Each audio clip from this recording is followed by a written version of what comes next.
We have a founder and innovator here with us to talk about electric planes. Eloa Guillotin, the co-founder CEO of Beyond Aero, is with us. Thank you so much for receiving me today. So as you said, we are building a hydrogen electric private aircraft because I believe aviation will be electric one day.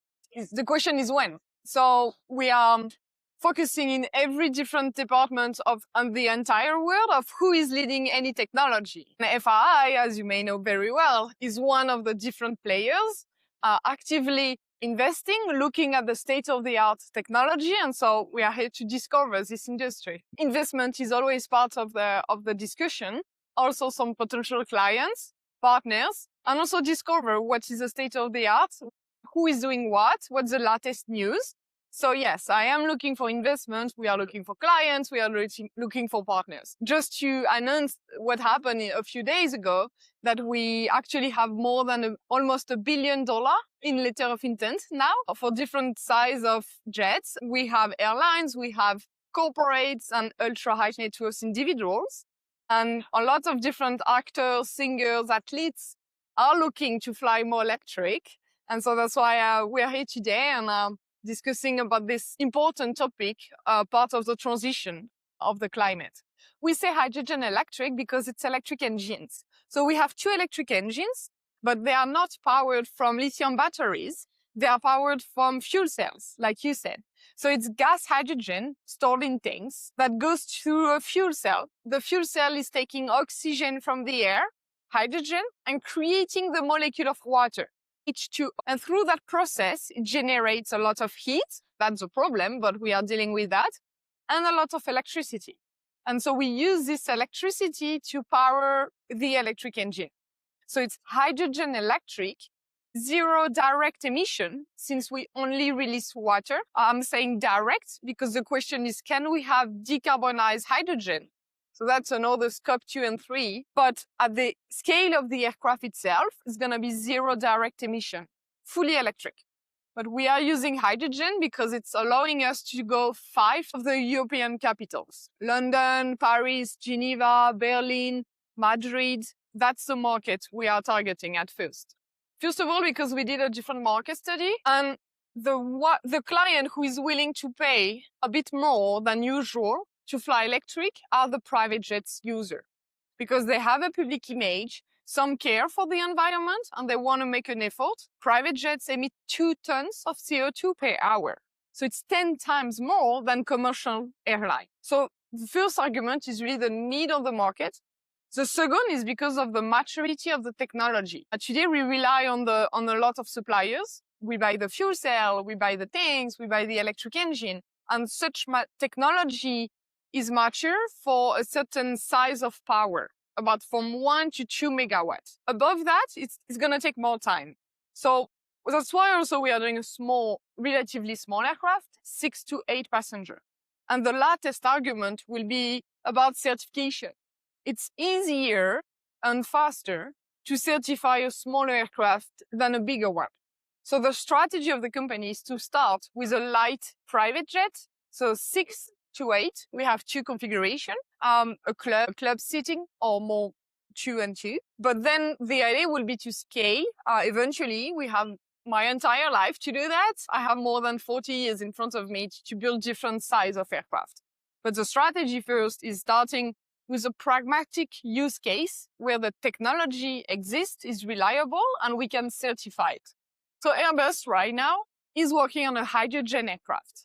Okay. And that's why it's not just about us, not just about Beyond Aero. We have big traditional players willing to bet billions per year on hydrogen.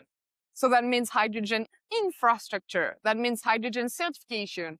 That means hydrogen different fuel cells component and certification. So we can scale the technology to a certain point, but fuel cell will be able. So today we are using gas. If we switch to liquid, we can have even bigger aircraft and bigger range. But eventually, to scale even more, you're going to need to turn to combustion chamber. So burning the hydrogen, not using a fuel cell. That's why I say hydrogen electric, because you can also use hydrogen as a combustion chamber. And so Airbus right now is working on both combustion chamber and fuel cells. So it's scalable, but you need to adapt a bit the concept of the aircraft depending on the market.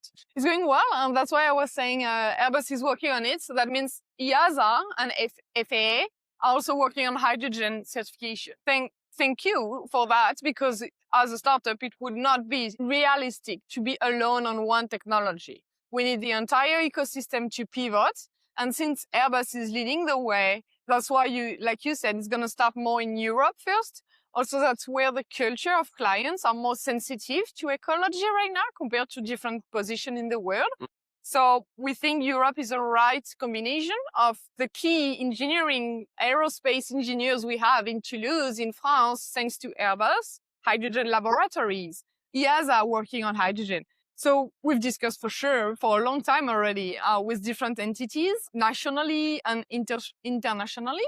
And it's going to happen. Yeah. So the question is when, what's the timeline, under which requirements? And so we are co-defining with different actors the requirements, safety, means of compliance around hydrogen. The long story short, I don't know why, but I've always wanted to be an astronaut. An astronaut. Yes, Wow. I always looked at the stars when I was a child and dreamed to go on the moon and fly and then to become a fighter pilot. And then so it's not coming from my parents. They are not in this industry. But yeah, that was my dream. And so I was not raised defined by gender. And so I think it's in the core value of who I am that I can dream and at least dare to try to reach this dream. The path is going to be long. We'll have swoop, loop, back and forth. But the minimum I think I can do is at least to dare to dream and not let my gender define what I can or cannot do. I feel like education is a big part of who are you going to become, but it's a key to empowerment, but it's not at the roots. The roots are the values of the education of your family, not just university. It has to be both, to be combined. So first, about being able to dream at 2 years old to be an astronaut, my family allowed me that. So first of all, it's about the core value that you carry, and then education is an empowerment of how do you deploy those values and those visions. So yes, I've studied aerospace engineering in Toulouse. I left home at 17 saying I will become an astronaut, and I went there. Then in Paris for a few years about entrepreneurship, and then in the US, in Berkeley. So I do believe education is key, and university is a trampoline, if I can say that. It's helping you to scale faster. And that's really the key to empowerment. It's give you courage and confidence to dare to dream even bigger and to realize your dream.